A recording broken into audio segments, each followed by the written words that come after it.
The courtroom expected tears from the young girl on trial. Instead, the 11-year-old sat upright in a simple sweater, her legs barely reaching the floor, her face calm and untroubled. When the prosecutor spoke of how her two younger sisters had been found in shallow spots behind their family's quiet home in rural Jefferson City, she didn't react, she smirked. Whispers spread through the room. She leaned to her lawyer and whispered something that brought a quiet chuckle to her lips. To the officers nearby, tensed, 2 little lives lost. A backyard camera that had captured her leading them into the woods, and one eerie note in her diary. Today was amazing, but everything shifted when the judge chose to speak words that cut through the silence. Stories like this remind us that justice always finds its way. If you believe in accountability, subscribe now and tell us what you think below. Behind that bold front lay something deeper, more calculated. As the court readied itself for the full account, one heavy question filled the space. How could someone so young feel no sorrow? The judge's hammer hadn't struck yet, but destiny already had. Her faint smile hung in the air while the recorded images waited to reveal their truth. The day had started like any other in their small family, but by evening, everything had changed forever. The sisters, so full of life, would never return, nor and the path to understanding why began with a look back at who they were. The sisters were 8 and 6, small, bright sparks in a world that often felt too big for them. Their names were Emma and Lily, though most days they answered to the little ones around the house. They shared a narrow bedroom at the back of the single-wide trailer on the edge of Cole County, walls painted a soft, buttery yellow years earlier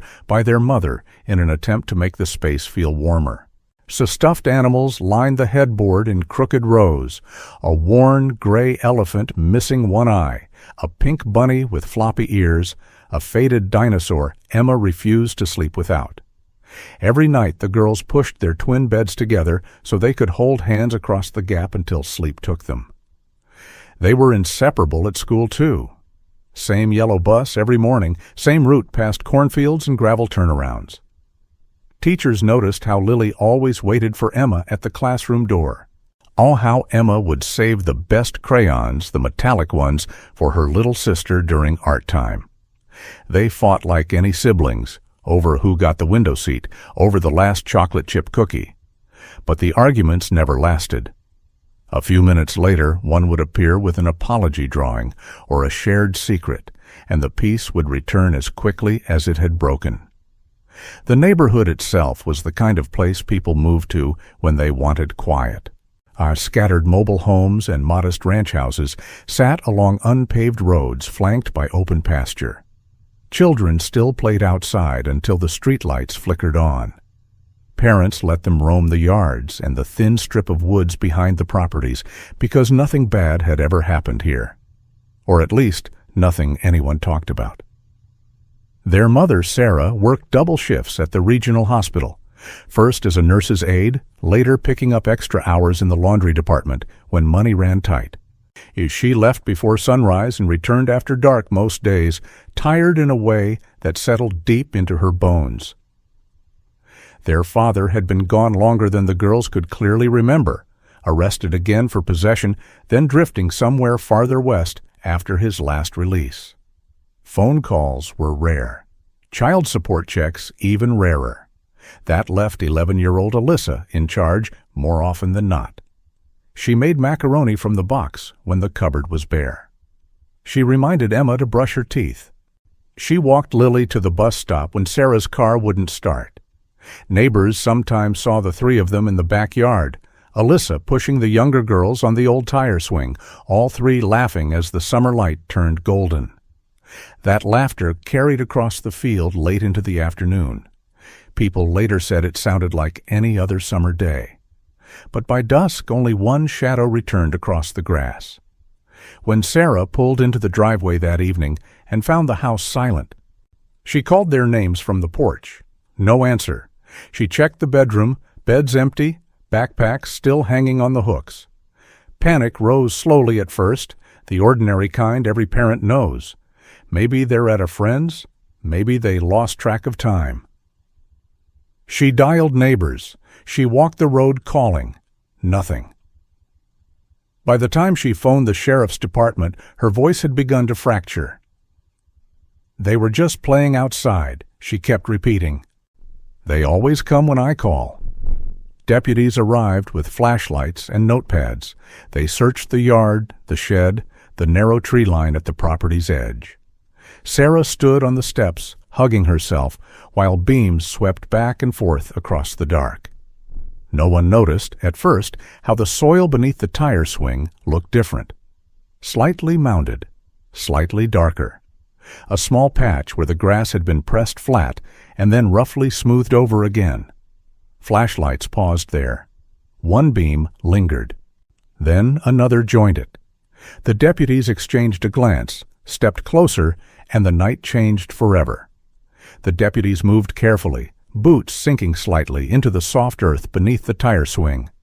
One knelt, brushed away a thin layer of loose leaves and dirt with a gloved hand. The flashlight beam caught pale skin, small fingers curled in stillness. A gasp escaped someone, perhaps Sarah, who had followed them at a distance and now stood frozen 20 feet away. The second deputy radioed for the medical examiner and crime scene techs, while the first continued clearing soil with slow, deliberate sweeps. Moments later, the outline of a child's body became unmistakable. Emma, face turned slightly to one side, dark hair matted with damp earth. They found Lily only inches away, buried in the same shallow depression, arms folded across her chest as though someone had arranged her that way. The grave, if it could be called that, was barely 2 feet deep. The kind dug in haste with whatever tool was close at hand. No attempt had been made to disguise the site beyond a quick scattering of leaves and grass clippings. The smell hit next, damp soil mixed with something sweeter and wrong. One of the deputies had to step back, breathing through his mouth. Crime scene tape went up fast, yellow ribbons snapping in the night breeze as it stretched from fence post to tree trunk. Floodlights arrived on tripods, turning the backyard into a stark white stage. Technicians in white coveralls photographed from every angle before they began the careful excavation. Small evidence markers dotted the ground like orange flags. One beside a child-sized sneaker, half buried at the edge, another near a broken twig smeared with what looked like blood. Sarah collapsed onto the porch steps, hands covering her mouth, while a female deputy knelt beside her and spoke in low, steady tones no one else could hear. The medical examiner arrived just before midnight. He confirmed what the first responders already suspected. Both girls had suffered blunt force trauma to the head, likely from a heavy object swung more than once, followed by manual suffocation. Petechiae in the eyes, bruising around the mouth and nose, small fractures in the cartilage of the windpipe. The injuries suggested the attacks had been deliberate and sustained. There were no signs of a prolonged struggle, no deep scratches or torn clothing that would point to an outsider fighting to subdue them. The girls had been small, trusting, and, most chillingly, familiar with whoever had done this. Back at the house, Alyssa sat on the living room couch, wrapped in a blanket a deputy had given her. Her eyes followed the activity outside through the window, tracking the beams of light and the silhouettes moving across the yard. When an officer asked if she had seen anything unusual that afternoon, she answered in a small, even voice. They wanted to play hide-and-seek farther out. I told them not to go too deep in the woods. She paused, then added, I looked for them a long time. Her hands stayed folded neatly in her lap. No shaking, no tears. Forensic teams turned their attention to the rest of the property. They photographed drag marks in the grass leading from the swing set toward the tree line. Faint parallel lines consistent with small heels being pulled across short grass. They collected soil samples from beneath the swing itself and bagged several dark hairs that did not match the victim's coloring. Near the shed, they found a child-sized garden shovel half hidden behind a stack of old flower pots. The blade carried fresh dirt and a single smear that would later test positive for blood. The handle bore clear fingerprints. But the most damning piece waited inside the small security camera mounted under the eaves of the back porch. Sarah had installed it months earlier after someone stole tools from the yard. The system recorded on motion detection, saving clips to a cloud account she rarely checked. When technicians accessed the footage, they found a single continuous segment, time-stamped 5:14 p.m. to 5:42 p.m. 3 small figures walked hand in hand toward the tree line. One figure, taller, moving with purpose, led the way. The other 2 followed, skipping at first, then walking more slowly. At 5:37 p.m., the taller figure returned alone, brushing dirt from her palms as she crossed the grass and disappeared inside the house. The clip ended. No glitch, no edit. Just the quiet, unblinking truth caught in low-resolution color. Technicians sealed the memory card in an evidence bag. The click of the plastic latch sounded louder than it should have in the still night. Somewhere in the distance, a dog barked once, then fell silent. The floodlights stayed on until dawn, are painting long shadows across the disturbed earth where 2 little girls had last laughed together. Alyssa sat very still in the small interview room at the sheriff's substation. The space smelled faintly of old coffee and disinfectant. A child-sized plastic chair had been brought in because the regular ones made her feet dangle too far from the floor. Someone had handed her a carton of apple juice with a bendy straw. She took small, measured sips, while 2 detectives, 1 man, a 1 woman, sat across the narrow table and kept their voices low and calm, the way people speak to someone who might startle easily. They started with easy questions. Did she like school? What was her favorite subject? She answered politely, math, because the answers were clear and didn't change. The woman detective smiled and nodded, then eased into the afternoon. Tell us about playing with Emma and Lily today, she said. Alyssa tilted her head slightly as though remembering. We were doing hide-and-seek, she replied. They wanted to hide really far out where the trees get thick. I counted to 100 like always. When I looked, they were gone. I called and called. I even went into the woods a little, but it was getting dark, so I came back to wait at the house. Her tone stayed even, almost thoughtful. No catch in her throat, no quick glances toward the door. The male detective leaned forward just a fraction. You didn't see anyone else around? No cars on the road? No strangers? She shook her head once, firmly. Just us 3, then just me. They let a long silence settle. Alyssa sipped her juice again, the straw making a soft gurgling sound when she reached the bottom. The woman detective opened a thin folder and slid a single color printout across the table. It was a still frame from the backyard camera, 3 small figures walking toward the tree line, hands linked, late afternoon sun slanting across the grass. The timestamp glowed in the corner, 5:19 p.m. Alyssa looked down at the photo for several seconds. Then she lifted her eyes and met the detective's gaze without blinking. Camera must have glitched, she said quietly. Or maybe the time is wrong. Technology does that sometimes. Neither detective reacted outwardly. The man made a small note on his pad.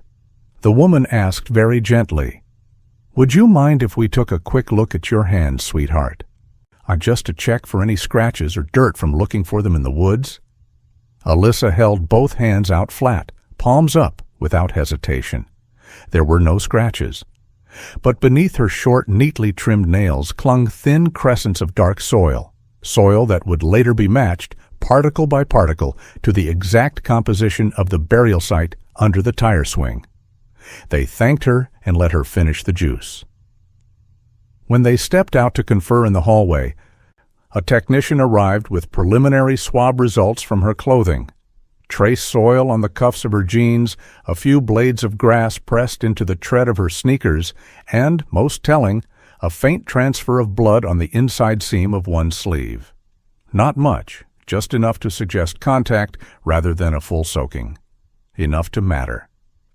Back in the room, the detectives returned with softer voices still.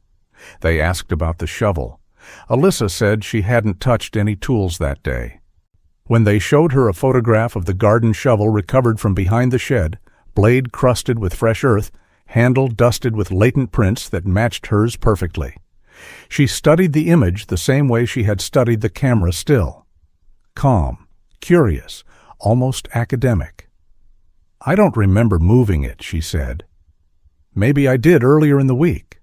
I help Mom with the garden sometimes." A small pause.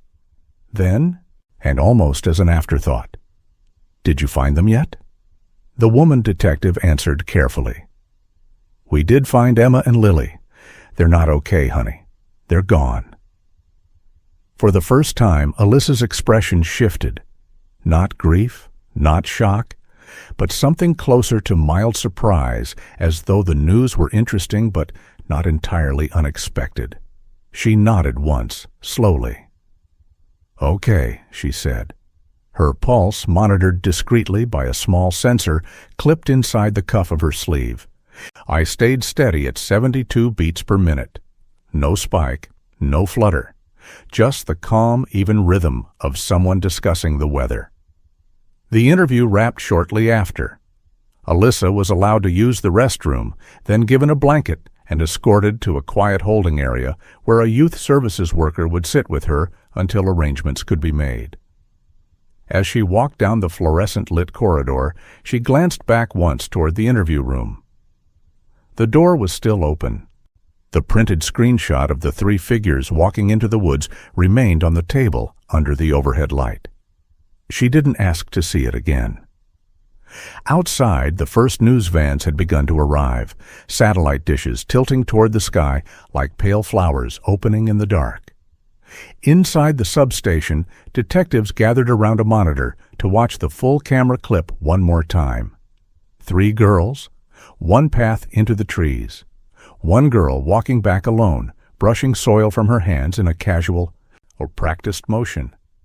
The timestamp never wavered. Somewhere in the building a phone rang. Sarah's number again, asking if there was any news, her voice thinner each time. No one had told her the full truth yet. Not because they wanted to spare her, but because the words still felt too large, too impossible to speak aloud. In the quiet holding room, Alyssa sat on a vinyl couch and folded her hands in her lap. She looked at the blank wall opposite her and waited, patient as stone, for whatever came next.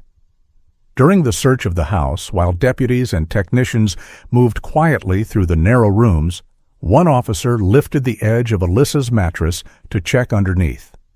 His gloved hand closed around the corner of a small pink journal, the kind sold in discount stores with a tiny lock that had long since broken. He carried it to the kitchen table, where the evidence coordinator waited and opened it under bright overhead light. And the first pages held ordinary things. Doodles of flowers, lists of favorite songs, a chart tracking how many days until summer break. Then the entries shifted. 1 page showed pencil sketches of 3 stick figures, 2 smaller ones lying flat, the third standing over them with what looked like a shovel in its hand. Crude arrows pointed to the ground. Beneath the drawing, in careful block letters, "I wanted to know what it felt like." No exclamation point, no tremor in the handwriting. It's just flat statement. Further in, dated the day of the disappearance.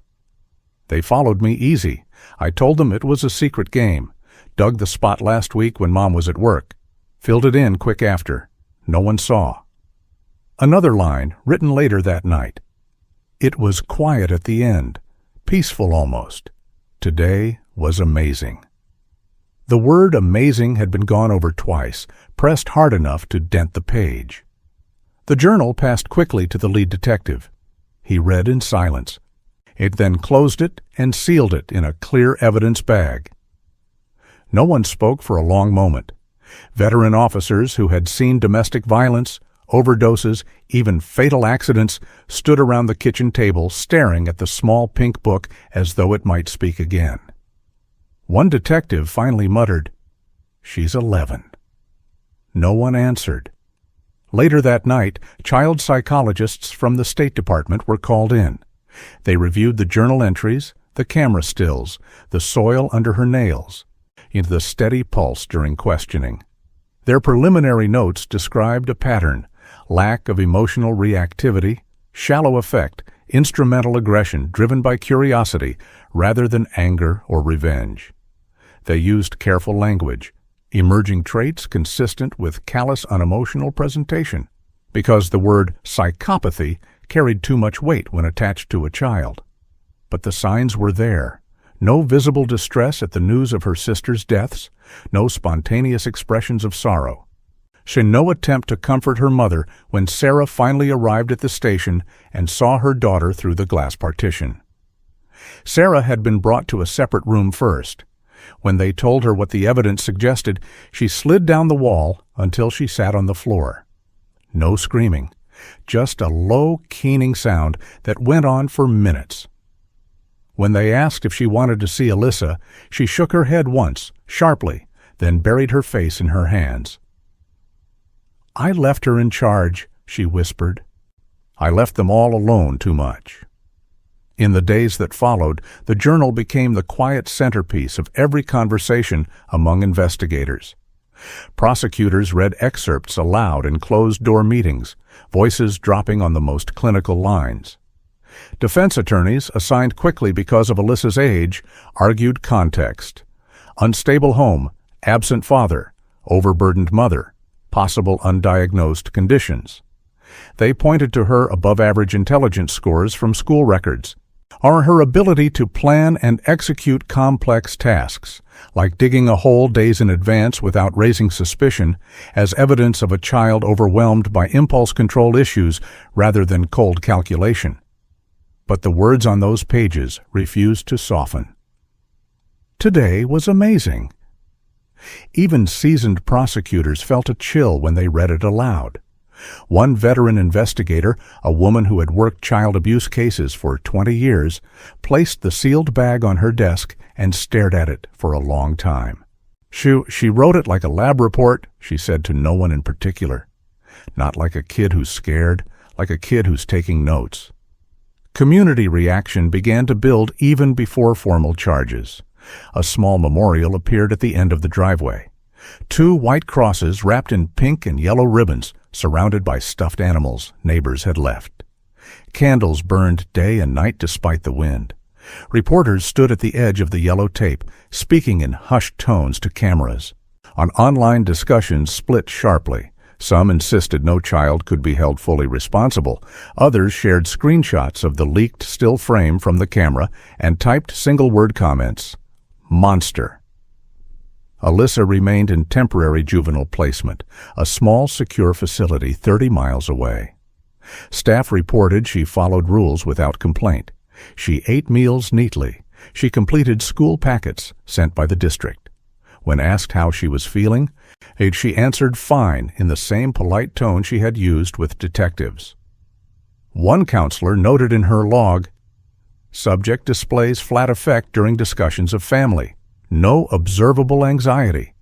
Asked once if news cameras were still outside her old house." The pink journal sat locked in an evidence locker, its pages photographed and cataloged. Every so often, a detective would pull the file to reread the entry dated with the day everything ended. The ink remained dark and even.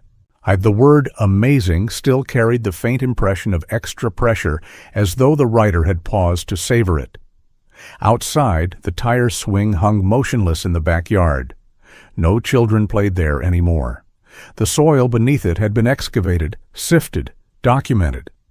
Nothing remained but a shallow rectangle of darker earth and the echo of laughter that no one would ever hear again. The state moved swiftly. Within days of the discovery, our prosecutors filed formal petitions in juvenile court, 2 counts of second-degree murder, 1 for each sister. Because Alyssa was only 11, Missouri law required a certification hearing before any thought of adult court could even begin. The purpose was narrow but critical: determine whether she could be tried as an adult or must remain in the juvenile system, where the maximum consequences, until age 21, would be far lighter than what the gravity of the acts seemed to demand. and Alyssa was transferred to a secure juvenile detention center in a neighboring county. The facility was small, clean, and quiet, more dormitory than prison. She arrived with a single duffel containing court-approved clothing, plain sweatpants, t-shirts, socks, underwear. No personal items, no pink journal. Staff assigned her to a single room with a narrow window that looked out on a fenced exercise yard. She made her bed each morning with hospital corners. She ate every meal without complaint. When lights out came at 9, she lay on her back staring at the ceiling until sleep arrived. Guards noted in their logs that she never cried out in the night, never asked for her mother, never asked for anyone. The certification hearing was scheduled quickly. Pressure from the public and the media left little room for delay. The courtroom in Cole County was modest, wood-paneled walls, rows of padded benches that creaked under weight, a raised bench where the judge sat like a quiet sentinel. On the day of the hearing, the gallery filled early. Reporters squeezed shoulder to shoulder in the back rows. Neighbors who had once waved at the 3 girls playing in the yard now sat with folded arms and hard expressions. Sarah arrived last, escorted by a victim advocate. She wore a dark cardigan that looked too big for her frame. She did not look toward the defense table where Alyssa waited. Alyssa entered through a side door, flanked by 2 detention officers, and her hair had been neatly braided into 2 plaits that hung past her shoulders. She wore a soft gray dress chosen by her attorney, nothing flashy, nothing that screamed child too loudly. She took her seat beside her public defender, folded her hands in her lap, and looked straight ahead. When the bailiff called the court to order, she did not flinch. The prosecutor opened with measured words. He described premeditation, the hole dug days earlier when no one was home, and the choice of a secluded spot beneath the tire swing where disturbed soil would be less noticeable, the careful walk captured on camera. He played the footage again, muted, no sound, just the silent procession of 3 small figures into the trees, then one returning alone. The timestamp glowed unchanging. He introduced the journal excerpts, reading them in a voice stripped of emotion. Dug the spot last week. Today was amazing. He paused after each line, on letting the words settle over the room like frost. The defense rose next. Alyssa's attorney, a calm, middle-aged woman with wire-rimmed glasses, spoke of context. She outlined the home life, father absent and incarcerated multiple times, mother working punishing hours, Alyssa left to supervise siblings, far too young to carry that weight. She presented school records showing above-average grades but increasing behavioral notes in recent months. Small incidents of defiance, withdrawal from peers.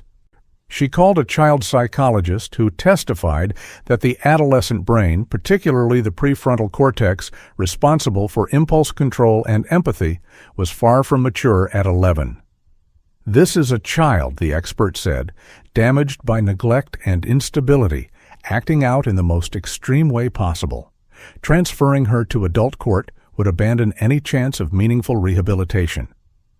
Alyssa listened without visible reaction. She did not fidget. She did not doodle. When the judge asked if she understood the purpose of the hearing, she nodded once and said in a clear voice, "Yes, Your Honor." Then, for the briefest moment, her lips curved upward. Not a full smile, just the ghost of one. Enough to make several people in the gallery shift uncomfortably. The prosecutor caught it. So did the judge. After closing arguments, the judge retired to chambers. The courtroom emptied into the hallway where reporters waited with microphones and cameras. Sarah stayed seated, staring at the empty defense table. When the judge returned 20 minutes later, the room filled again in seconds. He spoke slowly, each word measured. He acknowledged Alyssa's age. He acknowledged the developmental science. He acknowledged the difficult home environment. Then he turned to the evidence, the planning, the concealment, the complete absence of remorse in word or demeanor. "This court," he said, "must balance the protection of the community with the rehabilitative needs of a child. But when a child demonstrates such clear awareness of the wrongfulness of her actions, and when those actions result in the irreversible loss of 2 innocent lives, the balance tips." He certified her to stand trial as an adult. A collective sound rose, part gasp, part sob. Sarah's shoulders began to shake silently. Alyssa's expression did not change, though her fingers tightened once around each other in her lap. The judge set conditions: continued detention, psychological monitoring, no contact with media. Then he looked directly at her. "Young lady," he said, "this is no longer about what you can get away with. This is about what you have done, and what that means for the rest of your life." The gavel fell once, sharp, final. Alyssa was led out through the side door. As she passed the railing, she glanced toward her mother. Sarah did not look up. The door closed behind them. Outside, the afternoon sun slanted across the courthouse steps. News vans waited at the curb. Inside the empty courtroom, 2 chairs in the front row remained unoccupied, small symbols no one had thought to remove. The echo of the gavel lingered in the still air long after everyone had gone. The courtroom felt smaller on the first day of the trial proper. Every seat was taken. Reporters lined the back wall with laptops open, fingers hovering. Family members of neighbors who had known the girls sat in tight clusters, hands clasped. Sarah occupied the front row beside the victim advocate, her face pale and composed in the way grief sometimes forces. 2 small chairs beside her remained empty, Emma's favorite purple cushion still on one, Lily's yellow blanket folded neatly on the other. No one had suggested moving them. No one dared. Alyssa entered in a plain navy dress, hair still in braids.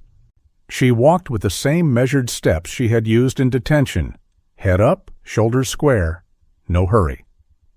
She sat beside her attorney, placed her hands flat on the table, and looked toward the jury box without expression. 12 adults, 6 women, 6 men, filed in and took their seats. Several glanced at her once, then quickly away. One older woman in the back row kept staring, lips pressed thin. The prosecution opened first. The lead attorney stood at the podium and spoke quietly, almost conversationally. "This is not a case about an accident," he said. "This is not a case about a child who lost control in a moment of anger. This is a case about choices made over days, carried out with planning, and hidden with care." He described the timeline without flourish. The hole dug in advance, the choice of location, the walk into the woods captured forever on camera. He did not raise his voice. He did not need to. The facts carried their own weight. He showed the jury the footage again, this time on a large screen mounted beside the witness stand. The clip played in silence. 3 small figures moved across the grass, sunlight catching in their hair. Emma skipped once. Lily tugged at Alyssa's hand. Then the tree line swallowed them. Minutes later, one figure returned, alone, brushing soil from both palms in a single absent gesture. The timestamp held steady. When the screen went dark, so the courtroom remained quiet except for a single soft sob from somewhere near the back. The defense opened next. Alyssa's attorney stood and addressed the jury directly. "Look at the girl sitting here," she said. "She is 11 years old. Her brain is not finished developing. The part that controls judgment, that weighs consequences, that feels deep empathy, that part is still growing." She spoke of trauma layered upon trauma, years of instability, an absent father, on a mother stretched beyond endurance, a child forced into responsibilities no 11-year-old should carry. "She did not wake up one morning and decide to become a killer," the attorney said. "Something broke inside her long before that afternoon. We ask you to see the whole child, not just the worst thing she has done." Opening statements ended. The first witnesses were called. Neighbors described the ordinary sounds of that day: laughter from the backyard, the creak of the tire swing, and 3 voices calling to one another across the grass. A schoolteacher testified about the sisters, how Emma always shared her snacks, how Lily drew pictures for everyone in class. Each word built a picture of lives interrupted. Jurors listened. Some took notes. Others simply watched Alyssa. She sat still, eyes fixed on the witness stand, expression blank as clean paper. Sarah was called near the end of the first week. She walked to the stand with slow steps, as though the floor might give way. Like when she was sworn in, her voice was barely above a whisper. The prosecutor asked gentle questions about her work hours, about leaving Alyssa in charge, about coming home to silence. Sarah answered each one. Then came the moment no one wanted. "Did you ever imagine," the prosecutor asked softly, "that your oldest daughter could do something like this?" Sarah looked down at her hands. Tears slid onto her knuckles. "No," she said. "I thought she was strong. I thought she was helping. I trusted her with them." Her voice cracked on the last word. She looked toward the defense table for the first time. Alyssa met her gaze without blinking. No flinch, no softening. Sarah turned back to the jury. "They trusted her too," she said. "They always followed her." The courtroom stayed silent long after she stepped down. The judge called a brief recess. Jurors filed out. Alyssa remained seated while her attorney leaned close and spoke quietly. Whatever was said, Alyssa only nodded once. When court resumed, she doodled small circles on a legal pad, slow, even spirals that never varied in size. The prosecution began presenting physical evidence the following day. Technicians explained soil composition matches. A forensic biologist detailed trace blood on Alyssa's sleeve. The medical examiner described the injuries in clinical terms: blunt force sufficient to render unconsciousness, followed by sustained pressure until breathing stopped. He used neutral language, no graphic photographs shown to the public gallery, but the words alone painted vivid pictures. Several jurors shifted in their seats. One man in the front row pressed a hand to his mouth. Then came the journal. The prosecutor asked permission to publish selected pages on the courtroom monitors. The judge allowed it. The first image appeared: the stick figure drawing, the small graves, the arrows. As the second, the entry dated the day before: "Dug the spot last week when Mom was at work." The third: "Today was amazing," underlined twice. The prosecutor read each line aloud, pausing after every sentence. No one coughed, no one whispered. The words hung in the air like smoke. Alyssa watched the screen without moving.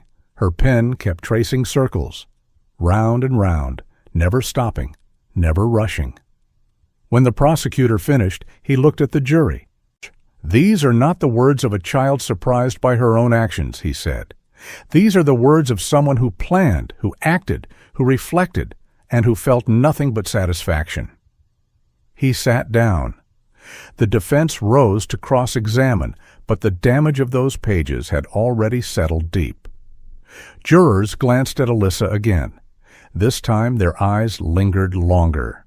One woman in the second row shook her head slowly, as though trying to solve an impossible equation. Outside the courthouse, the afternoon light had begun to fade. Inside, the screen stayed lit for another moment before going dark. The circles on Alyssa's pad continued. Small, perfect, endless.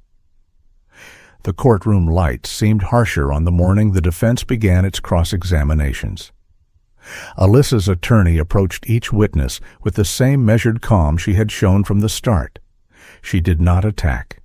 She questioned gently, almost apologetically, as though the truth itself were fragile. With the forensic technician who had matched the soil under Alyssa's nails, she asked about contamination risks. How many people had walked the scene before samples were taken? How weather might have shifted particles overnight? The technician conceded that outdoor scenes carried variables. It was a small point, but she let it linger. With the medical examiner, she focused on the absence of defensive wounds. "No scratches on Alyssa's arms or face?" she asked. No skin under the victim's nails?" The examiner confirmed there were none significant enough to indicate a struggle against an attacker they feared. "Consistent," the attorney said quietly, "with someone the children trusted completely." She did not say, "their sister." She did not need to. Several jurors nodded almost imperceptibly. The image of trust betrayed settled heavier than any graphic detail could have. The most pivotal moment came during the cross of the court-appointed psychologist who had evaluated Alyssa over several weeks. The state's expert had already testified that she understood right from wrong, that she showed deliberate intent, that her lack of remorse appeared genuine rather than shock-induced. Now the defense attorney stood at the podium and asked a single, carefully worded series of questions. "Doctor, at the time of these events, it was Alyssa's prefrontal cortex, the region responsible for long-term planning, impulse control, and empathy, fully developed?" "No, not even close." "And the amygdala, which processes fear and emotional responses?" "Still immature?" "So a child in that developmental stage might act on a fleeting curiosity without fully grasping the permanence of the outcome?" "Possibly. Yes." "And if that child had grown up in chronic stress, absent parent, overburdened caregiver, a premature responsibility, would those factors further impair emotional regulation?" "Research strongly suggests so." The attorney paused, letting the answers echo. Then she asked the question that had hovered unspoken for months. "Doctor, in your professional opinion, when Alyssa wrote in her journal that the day was amazing, was she describing sadistic pleasure, or was she describing the intense fascination of a child who had crossed a boundary she did not yet understand?" The courtroom held its breath. The psychologist considered for a long moment. "It is possible," he said at last, "that the language reflects emotional shallowness and thrill-seeking rather than mature malice. But the planning, the prior digging, of the concealment indicates a level of awareness that cannot be dismissed as mere immaturity." The attorney thanked him and sat. No knockout blow, no dramatic reversal. But a crack had appeared in the prosecution's narrative of cold calculation. Jurors looked at Alyssa again, not with the same hard suspicion as before, but with something closer to confusion. She was still doodling those small, perfect circles. The pen moved steadily, as though the conversation were happening in another room. And later that afternoon, the defense called its own expert, a developmental neuroscientist who specialized in early adolescent brains. She used simple slides projected on the screen, colorful brain scans showing the slow myelination of frontal regions, timelines marking when impulse control typically solidifies. At 11, she explained, most children can distinguish right from wrong in abstract terms.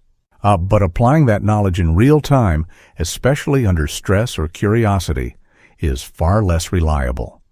She compared it to handing a child a loaded gun and expecting perfect trigger discipline. "The hardware isn't there yet," she said. "The software is still installing." She spoke directly to the jury. Punishment must fit not only the act, but the actor. To treat an 11-year-old brain as fully culpable is to ignore science we have known for decades. When she stepped down, the prosecution rose for cross. They were careful, respectful. They asked about exceptions, children who commit serious acts and later show genuine remorse, rehabilitation success stories. The expert acknowledged that outcomes varied widely. Some responded to intensive therapy, others did not. "There are no guarantees," she admitted, "but there is also no evidence that adult-level incarceration improves prognosis for someone this young." The day ended there. As court adjourned, Alyssa stood when instructed, smoothed her dress, and followed her attorney out. In the hallway, reporters surged forward, but deputies held the line. Sarah remained seated until almost everyone had left. When she finally rose, she paused at the railing and looked toward the now empty defense table. For a moment, it seemed she might speak. She did not. She turned and walked slowly toward the double doors, shoulders rounded under an invisible weight. Outside, the sky had gone the color of old pewter. A light rain began to fall, tapping against the courthouse windows like impatient fingers. Inside the holding area, Alyssa sat on a bench and accepted a bottle of water from a guard. She drank half, then set it aside untouched for the rest. Her attorney joined her briefly, speaking in low tones about the next day's witnesses. Alyssa listened, nodded, asked one quiet question. "Will they play the video again?" Her attorney hesitated. "Probably not. They've already introduced it." Alyssa looked down at her hands. "Okay." The rain strengthened through the evening. By nightfall, it drummed steadily on the roof of the detention center where Alyssa waited. She lay on her bunk, eyes open in the dark, listening to the water move across the world outside. Somewhere miles away, 2 small graves waited beneath fresh sod and flowers. Somewhere closer, 12 jurors returned to their homes, carrying fragments of brain scans and journal entries and a single, unchanging timestamp in their minds. The circle she had drawn earlier that day remained on the legal pad, carried back to the evidence locker with the rest of the day's notes. Round and round, never breaking, never finished.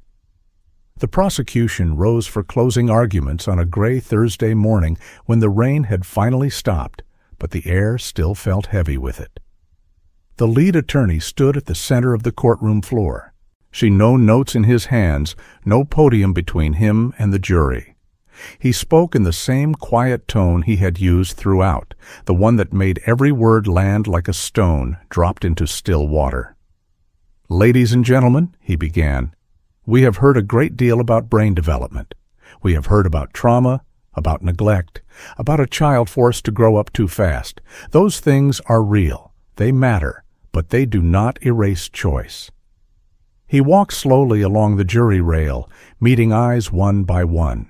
On that afternoon, Alyssa chose to dig a hole days in advance. She chose to lead her sisters, her trusting, laughing sisters, into the woods. She chose to use force until they stopped breathing. And then she chose to come back alone, brush the dirt from her hands, and write in her journal that the day had been amazing. He paused. The silence stretched. "Amazing," he repeated softly. "Not frightening, not confusing, not regrettable. Amazing." He let the word hang. He then turned toward the evidence table where the pink journal lay sealed in its clear bag under bright light. That single word tells us more than any expert testimony ever could. It tells us she understood exactly what she had done, and she liked it. He moved closer to the jury box. "The defense asks you to see the whole child.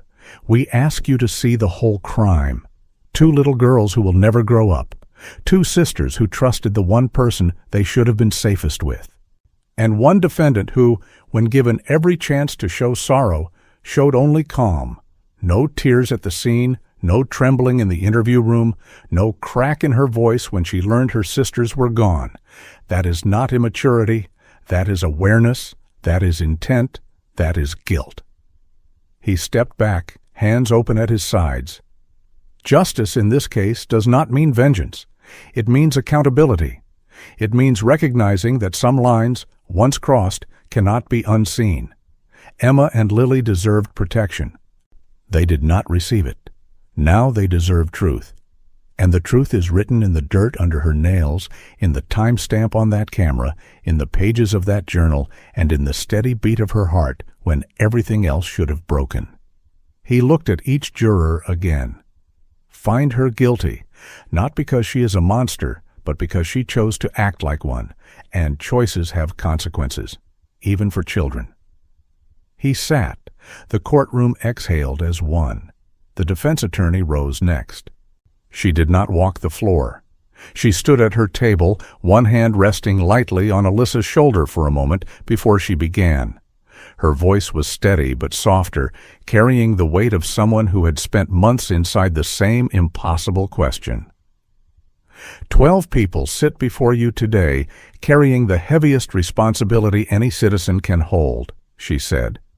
You must decide not only what happened, but who is responsible for it, and how much of that responsibility belongs to a child whose life experience has been shaped by absence, exhaustion, and instability from the moment she could walk. She turned slightly toward Alyssa, who sat motionless, eyes on the table. This is not a defense of the act. The act was horrific, irreversible, unforgivable in its outcome. But this is a plea for proportion. An 11-year-old brain is not wired like yours or mine. Science has shown us that. And the part that pauses, that feels the full weight of forever, that imagines tomorrow's grief, that part was not yet online. What was online was curiosity without brakes, impulse without guardrails, and a home that offered no model for how to stop. She gestured toward the empty chairs in the front row. Emma and Lily deserved to live. They deserved safety. They deserved a big sister who could protect them instead of harm them. But they also deserved a system that looks at a damaged child and asks whether prison bars are the only answer, or whether intensive treatment, long-term supervision, and real therapeutic intervention might still reach something salvageable. Her voice lowered. Punishment must fit the offender as well as the offense. To sentence an 11-year-old as though she were 25 is to abandon hope before hope has even had a chance. Look at her. Listen to the experts. Read the science. And then ask yourselves, is the goal to lock away a child forever, or to protect society while still believing that even the darkest choices do not always define the rest of a life? She sat slowly. For the first time in weeks, Alyssa's pen did not move. The legal pad in front of her remained blank. The judge gave final instructions, clear, careful, devoid of emotion. He reminded the jury that their verdict must be unanimous, that reasonable doubt belonged to the defendant, and that sympathy had no place in the law. Then he sent them out. The courtroom emptied in stages. Reporters hurried to file. Spectators drifted toward the doors. Sarah stayed seated until the very end, staring at the jury box as though willing them to look back at her. When the last person left, she rose, touched the purple cushion on the empty chair beside her, and walked out alone. Alyssa was escorted back to the holding cell. She accepted a cup of water, drank half, set it down. A guard asked if she needed anything. She shook her head once. Then she sat on the bench, folded her hands, and waited. Hours passed. Outside, the sky cleared. Sunlight broke through in thin, pale shafts that moved slowly across the courthouse lawn. Inside, the jury deliberated behind a closed door. No one knew what was being said. No one knew how the scales were tipping. In the quiet of the holding area, Alyssa looked at the wall and breathed evenly. Somewhere down the hall, a clock ticked. And somewhere farther away, 2 small graves lay under fresh flowers that would need watering soon. The envelope containing the verdict remained sealed. For now, the only sound was waiting. The jury returned after 7 hours and 12 minutes. The bailiff called the courtroom to order one final time. Everyone rose as the judge entered, then sat again in a hush that felt thicker than any before. Alyssa was brought in last. She walked to her seat with the same unhurried steps, sat straight-backed, and placed her hands flat on the table. No fidgeting, no glance toward her mother. Her attorney touched her arm once, brief, reassuring, then folded her own hands and waited. The foreperson stood when asked. A woman in her late 50s, gray hair pulled back neatly, reading glasses perched on the end of her nose. She unfolded the verdict form with careful fingers. Her voice was steady but quiet, the way people speak when the words carry too much. On the count of second-degree murder in the death of Emma, we, the jury, find the defendant guilty. A soft sound rippled through the gallery, half gasp, half sob. Sarah's shoulders dropped as though a string had been cut. The foreperson continued without pause. On the count of second-degree murder in the death of Lily, we, the jury, find the defendant guilty.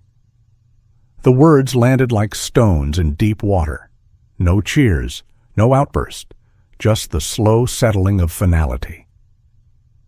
Alyssa did not move. Her face remained calm, though for the first time in the entire trial, her jaw tightened. Just once, a small muscle flicker that might have been nothing at all. The judge thanked the jury, polled them individually to confirm unanimity. Each answered yes in turn. When it was done, he excused them with quiet gratitude. They filed out, eyes down, carrying the weight of what they had decided. Sentencing was scheduled for 2 weeks later. The courtroom would reconvene, arguments would be heard, and the judge would speak the final words the law allowed. Until then, Alyssa returned to detention. Routine resumed, meals on trays, schoolwork packets, lights out at 9. Staff noted no change in behavior. She still made her bed with precision. She still answered questions politely. She still slept without dreams anyone could detect. The 2 weeks passed in a blur of media coverage and quiet vigils. At the house, the tire swing had been taken down. Sarah could not bear to see it hanging empty. The backyard filled instead with flowers left by strangers, white lilies, pink carnations, small bouquets wrapped in ribbon. A wooden sign appeared near the driveway, hand-painted in careful letters. Emma and Lily, forever loved. Neighbors mowed the grass without being asked. Sarah rarely left the house. When she did, she kept her head down and walked quickly. On the morning of sentencing, the courtroom filled again. On every seat taken, overflow standing along the walls. Alyssa entered in a simple gray sweater and skirt, hair loose for the first time since the trial began. It fell past her shoulders in soft waves. She looked younger somehow, smaller, though her posture never wavered. She sat beside her attorney and waited. The prosecution spoke first. They asked for the maximum sentence permitted under Missouri law for a juvenile certified as an adult in second-degree murder, life imprisonment with the possibility of parole review after 30 years. This was not a crime of passion, the prosecutor said. It was a crime of premeditated curiosity. The defendant demonstrated full awareness of her actions, full understanding of their wrongfulness, and zero remorse. And to impose anything less would diminish the value of the lives taken and the trust that was shattered. He turned toward the front row. 2 little girls are gone. Their mother will never hear their voices again. Their laughter will never fill another room. The sentence must reflect that permanence. Sarah sat motionless, hands folded in her lap, eyes fixed on a point just above the bench. The defense rose next. Alyssa's attorney spoke of hope, tempered by realism. She reminded the court of the developmental science already entered into evidence. She spoke of treatment programs designed for youth offenders, intensive therapy, trauma-informed care, long-term supervision. This child will be in the system for decades regardless, she said. The question is whether those decades will be spent in punitive isolation or in structured rehabilitation that might one day allow society to benefit from whatever capacity for change remains. She paused, a voice softening. We do not ask for leniency. We ask for proportionality. We ask that the sentence recognize both the horror of what was done and the reality of who did it. A child whose brain had not yet finished forming when she made the darkest choice of her life. She sat. The judge called for victim impact statements. Sarah rose slowly. The victim advocate walked with her to the podium. She placed both hands on the wood as though steadying herself against wind. I loved all 3 of my girls, she began. Her voice was thin but clear. I still love Alyssa. I don't understand what happened. I don't know if I ever will, but Emma and Lily trusted her. They followed her because she was their big sister. They never came home." She stopped, swallowed once. "I don't know what the right punishment is. I just know they're gone, and nothing will bring them back." She returned to her seat without looking at Alyssa, and the courtroom stayed quiet long enough for the echo of her words to fade. Then the judge spoke. He began by acknowledging the evidence, the testimony, the jury's verdict. He addressed Alyssa directly. "Young lady," he said, "you're here because of choices you made. You planned, you acted, you concealed, and when confronted with the consequences, you showed no visible sorrow. Childhood explains many things. It does not excuse everything." He paused, looking down at the bench for a moment as though weighing the final words. "The court sentences you to life imprisonment on each count, to run concurrently. You will be eligible for parole review after 30 years. That is the maximum the law allows, given your age at the time of the offense. It is not the maximum the harm deserves, but it is what the statute permits." He continued, voice steady. "This sentence reflects the gravity of what was done, and it also reflects the possibility, however distant, that change may still occur. Whether that possibility becomes reality will depend on you." The gavel fell once, clean, final. Alyssa's lips trembled for the first time.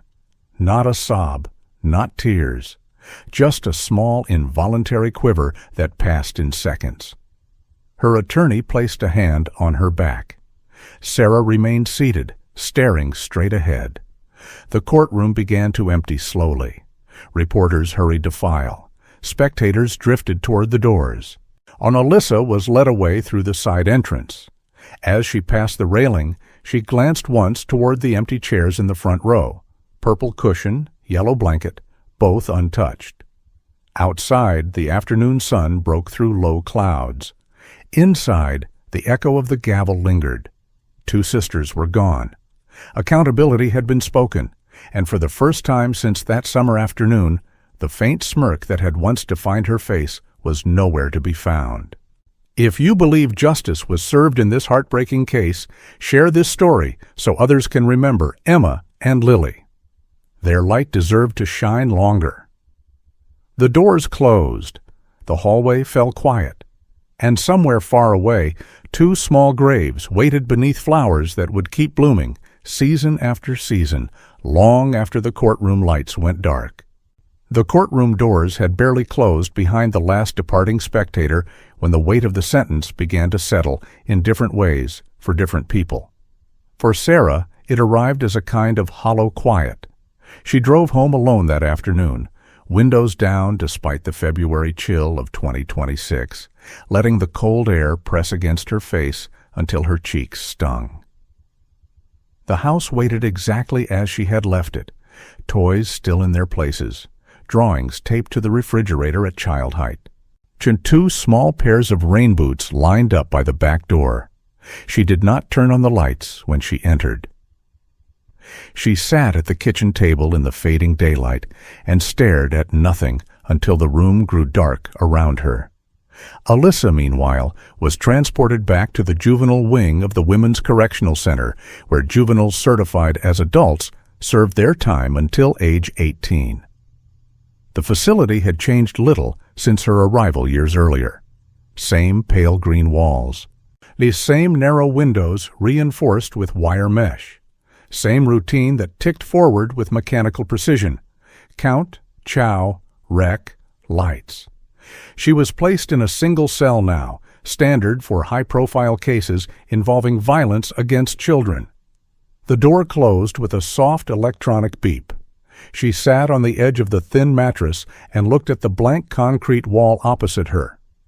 For the first few weeks, the staff watched her closely. They expected some kind of delayed reaction, withdrawal, anger, or tears, even self-harm. None came. She ate what was placed in front of her. She completed the high school equivalency coursework sent by the Department of Corrections Education Division. She participated in mandatory group therapy sessions without resistance and without revelation. When counselors asked how she felt about the sentence, she answered in short, polite sentences. "It's what the judge decided. I understand why they did it. I'm okay." Her affect remained flat, her pulse steady. One clinician wrote in a progress note, "Subject continues to present with marked emotional detachment. No evidence of acute distress, no evidence of emerging insight." Outside the facility, the story had already begun to fade from daily headlines. True crime podcasts dissected the case for a season, then moved on to fresher tragedies. Online forums still argued in threads that grew shorter each year. Was 30 years enough? Was it too much for someone who had been a child? Could she ever be rehabilitated? The questions circled without resolution. Memorial pages for Emma and Lily remained active on social media. Sarah posted once a year on their birthdays simple messages with old photographs, two girls laughing on a tire swing, sunlight in their hair. The comments below were kind. People still remembered. Years passed in measured increments. By 2030, Alyssa had turned 18 and was transferred to the general population of the women's prison. But the move brought no visible change in demeanor. She kept to herself. She earned good time credits through work assignments, laundry detail, library clerk. She read voraciously, psychology textbooks checked out from the prison library, novels about redemption, occasional true crime accounts written by other inmates. Guards noted she never caused trouble. Inmates who shared space with her described her the same way. Quiet, polite, distant. "She's like a ghost who still breathes," one said during a recorded interview for a later documentary. Sarah, in those same years, began the slow work of rebuilding. She sold the house in Cole County, could not bear to live where every corner held an echo, and moved to a small apartment in Jefferson City. She found steady employment as a medical records clerk at a clinic. She attended a support group for parents who had lost children to violence. She spoke little about Alyssa in those meetings. When she did, her words were careful. "I loved her once the way I loved them all. I still don't know where that love went." She visited the graves every Sunday, bringing fresh flowers and sitting on the grass until the light changed. Parole review eligibility arrived in 2056, 30 years after the sentence. Alyssa was 41. The hearing took place in a plain conference room inside the prison. 3 board members sat at a long table. Alyssa entered in a khaki uniform, hair pulled back, a posture straight, no shackles. She had earned that small dignity through decades of compliance. The board reviewed the file, original crime reports, trial transcripts, journal excerpts, psychological evaluations spanning 3 decades, disciplinary record, clean, programming completion certificates, numerous. They asked questions. She answered without evasion. "Do you understand the gravity of what you did?" "Yes." "Do you feel remorse?" A pause, longer than any she had given in childhood. "I understand that I took 2 lives that can never be returned. I understand the pain I caused my mother and everyone who loved Emma and Lily. I cannot undo it. I can only live with knowing I did it." "Have you changed?" "I am not the same person I was at 11. I have spent my life learning why I was capable of that act, and I have worked every day to make sure I never become that person again." The board deliberated privately. The decision came 2 weeks later. Parole denied. Reasons cited included the nature of the offense, the ongoing risk to public safety given the lack of demonstrable emotional processing in early evaluations, and the need to honor the victim's memory. A rehearing was scheduled for 5 years later. Sarah did not attend the hearing. She read the outcome in a brief letter from the victim advocate. She folded the paper, placed it in a drawer with others, and went to work the next morning as usual. Alyssa returned to her cell after the denial. She sat on her bunk and looked at the small window high on the wall. Outside, the sky was the same pale winter gray it had been on the day of sentencing. She did not cry. She did not rage. She simply breathed, in, out, while the clock on the corridor wall ticked forward. 35 years had passed since 3 small figures walked into the woods. 2 had never walked out. 1 had never truly escaped. And in the quiet spaces between hearings and denials, between vigils and ordinary days, the question lingered for those who still remembered. Was justice ever complete? Or did it simply continue? Slow, measured, unfinished, like a sentence that refused to end.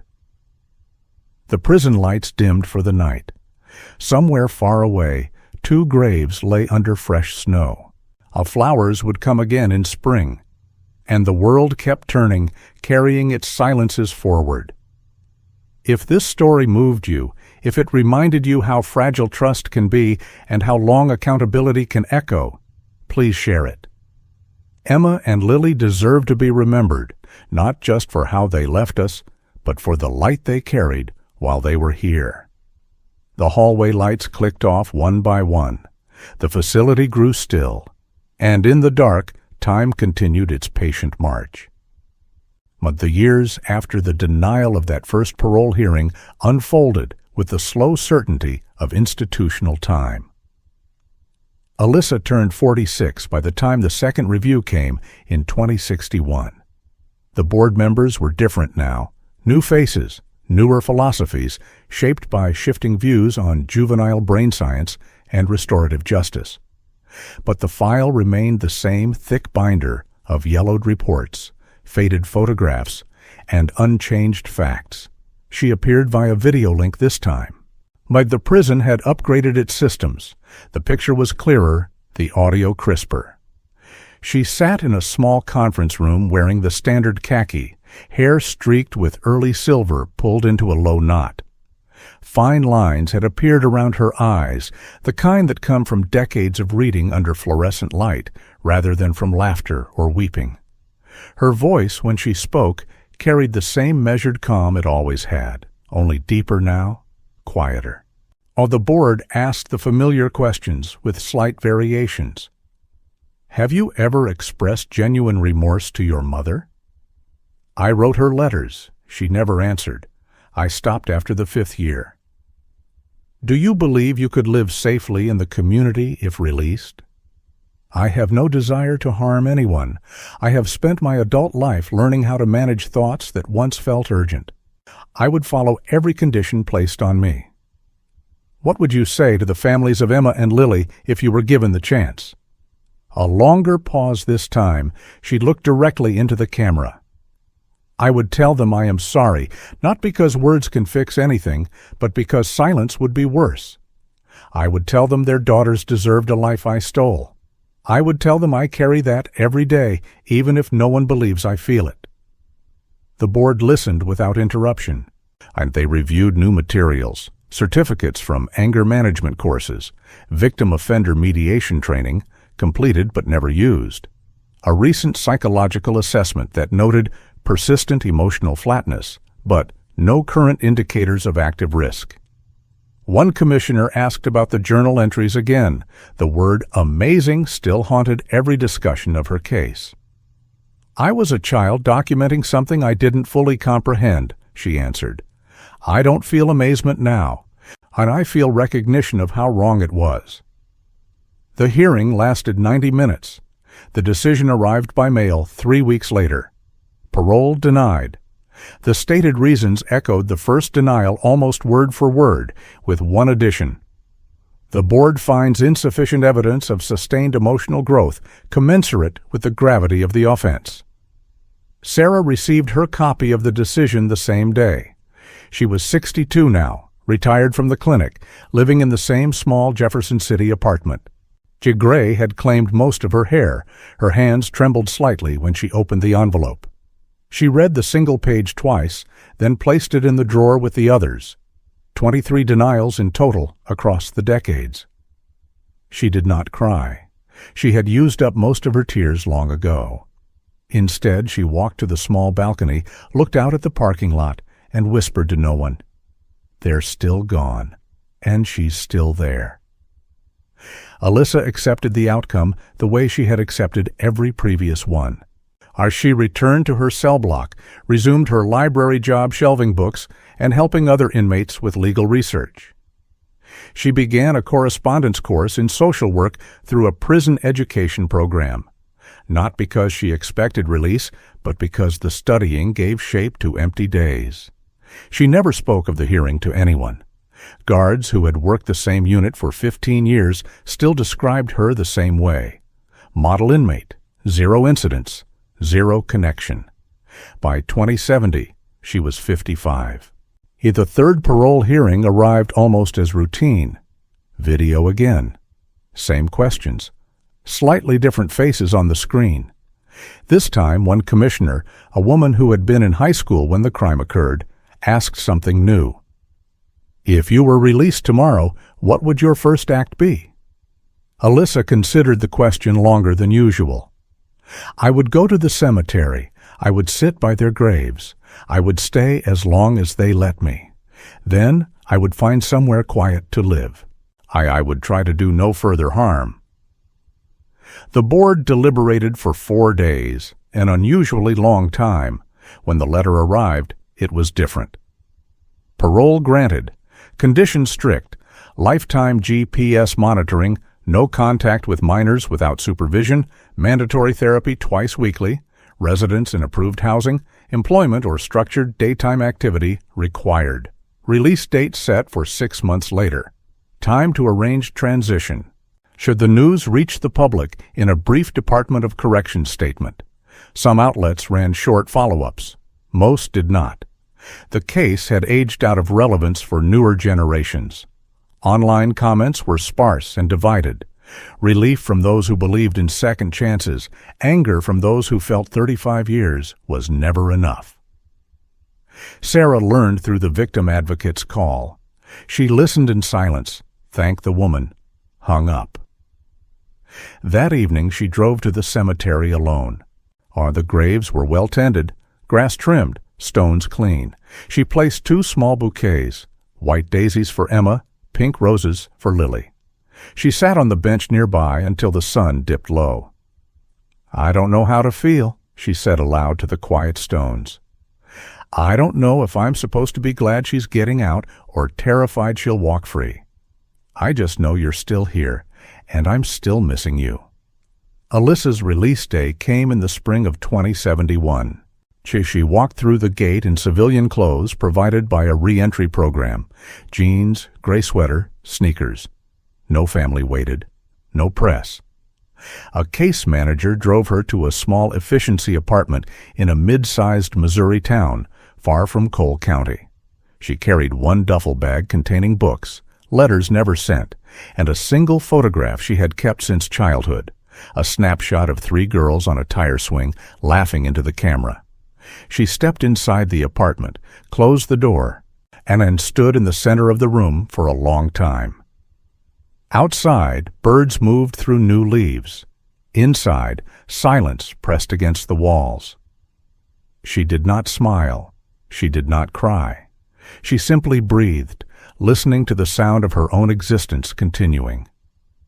39 years after 3 small figures walked into the woods, 1 had walked out again. 2 never would. And the question that had followed the case from courtroom to cell block to this quiet room remained unanswered. Perhaps unanswerable. What does justice look like when time keeps moving forward, but some losses stay frozen forever? The apartment window looked out on an ordinary street. Alyssa set the duffel on the floor. She opened the blinds. Light came in. Somewhere else, 2 graves waited under spring grass. Flowers would bloom again soon, and the world, imperfect, unfinished, turned on. If this story stayed with you, if it made you think about the long shadow one choice can cast across decades, share it. Emma and Lily's names deserve to linger a little longer in the memory of anyone who hears what happened. The light shifted across the floor. A new day began, and time, patient as ever, continued.